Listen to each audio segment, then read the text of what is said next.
I think this is a very typical story in many ways. It's yet another successful Sikh businessman. And we often pay tribute to the Sikh community in the diaspora, how they've left they've left the Punjab as families, many in some cases decades ago, and in some cases centuries ago.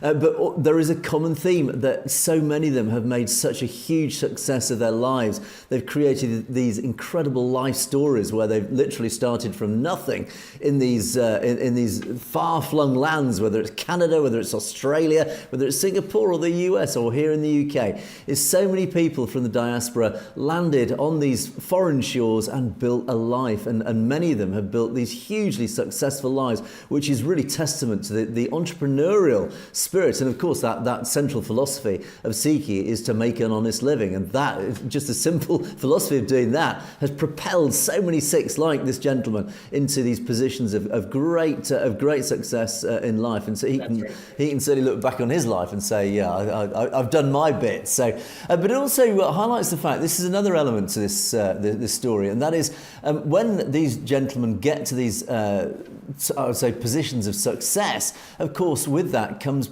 influence. They have a level of influence, and of course, they have political influence. If you're a wealthy businessman, politics are like flies around the proverbial. They need money to support their campaigns. They need wealthy people to help spread their political message. So, unsurprisingly, it's no surprise that the politicians would be more than welcoming, laying out that welcome mat to successful businessmen. We see it right across the world.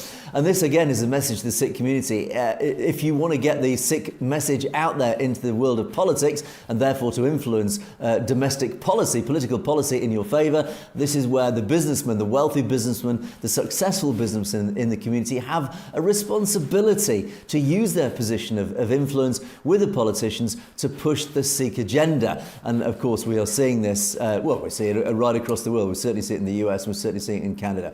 And so, yeah, this is exactly what Baljit has done in Canada, and full marks to him.